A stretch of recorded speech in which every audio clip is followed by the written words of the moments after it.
हमार गुरही जलेबी हमारी गुरही जलेबी भेटा गई हाथ में आ गई। करे के बोला हाथ चले ला पीछा पड़ गई बानी। अब हम कहाँ जाए कुछ।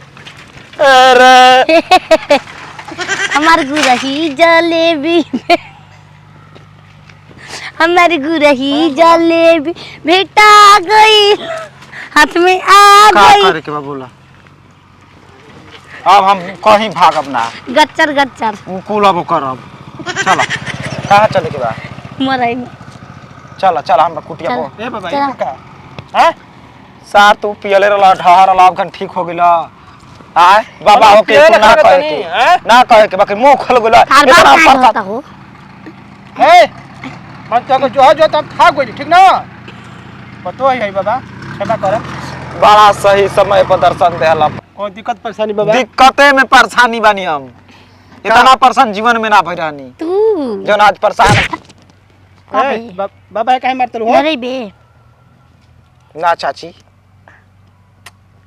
देखो तार मेरा रुइया बच्चा बाबा का कर तारा बॉस के बात नहीं के दूसरा ठाई टिकवा मेरा रुआ मना है दूसरा कबे काहे मारतल हो? बियाह कैसे करेंगे? बियाह करवावा कर दूसरा भंटवा का होई?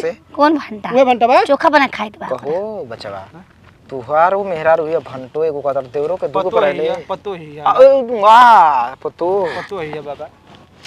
आ जीजा जी एकर इलाज करवावा ए बाबा धर कंधा लेके जा ठीक हो जाई एकदम ठीक हो जाई।